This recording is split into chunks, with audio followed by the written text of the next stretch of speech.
म्हणून पेरल्या जात असल्याचा आरोप आपण संबंधित केलेला आहे. नाही नाही, आम्ही काही आरोप कुणावर केलेले नाही. आम्ही चर्चासुद्धा करत नाही. अनिल देशमुख आणि देवेंद्र फडणवीस यांच्यामध्ये पेनड्राईव्ह वॉर सध्या पाहायला मिळते. कसं बघता याकडे? नार्को टेस्ट एकमेकांची करण्यापर्यंत नाही, यापूर्वीच मी मुलाखत दिलेली होती. अनिल देशमुखांना हे काढायचं होतं, तर यापूर्वी ते काढू शकले असते. इतके दिवस थांबण्याची काही आवश्यकता नव्हती. मला वाटते निवडणुकीच्या तोंडावर देवेंद्र फडणवीसांना बदनाम करण्याचं काम अनिल देशमुख करतायत. राज ठाकरे तिथली पाहणी करणार आहेत. कुठंतरी शांत झालेलं प्रकरण नाही, आता त्यांनी जाण्याची काही आवश्यकता नाही. मी पालकमंत्री म्हणून त्याला विनंती करेन, कारण राज्याचे उपमुख्यमंत्री अजित पवार तिथे जाऊन आलेले आहेत. पालकमंत्री म्हणून मी स्वतः जाऊन आलेले आहेत. काँग्रेस पक्ष जाऊन आलेला आहे. राष्ट्रवादी काँग्रेस पक्ष आणि अनेक पक्ष जाऊन आलेले आहेत. त्यांना आता पूर्णपणे शांतता आहे. आता त्यांनी शांतता बिघडवण्याचा प्रयत्न करू नये. त्यांच्याशी देखील शरद पवार गटानं संपर्क साधल्याची चर्चा सुरू आहे. अपेक्षित प्रतिसाद अजून दिलेला नाही. आता तुम्ही त्यांना विचारला पाहिजे प्रश्न, आम्हाला काय विचारताय? माझं काय समजलेलं आहे, अजित पवार गट, घड्याळ चिन्ह, माझा प्रचार सुरू झालेला आहे. माझ्याविरुद्ध कोण आणणार आहे मी याची चिंता करत नाही, हे आधीच सांगितलेलं आहे ना.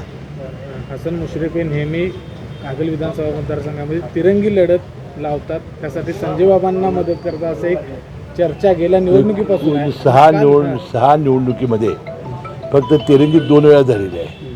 4 वेळा एकच लढत झालेली आहे.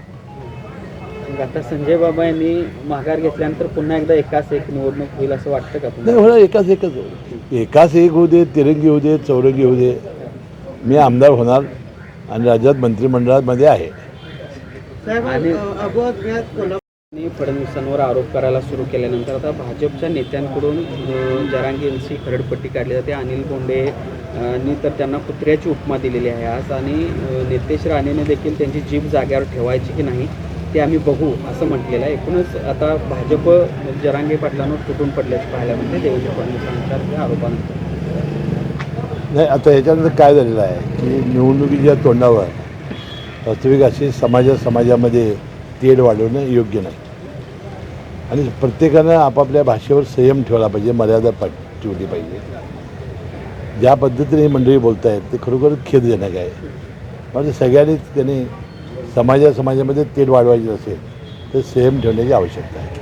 आणखी एक प्रश्न म्हणजे तिसरी आघाडी आता पुन्हा एकदा जोर धरून राहिली. बच्चू कडू असतील, त्यांनी वक्तव्य केलं राजू शेट्टी यांना सोबत घेण्यासंदर्भात, प्रकाश आंबेडकरांना सोबत घेण्यासंदर्भात तिसरी आघाडी स्ट्रॉंग होताना पाहायला. मी यापूर्वी अनेक वेळा तुम्हाला सांगितलं होतं की यावेळेला बहुरंगी लढती होती.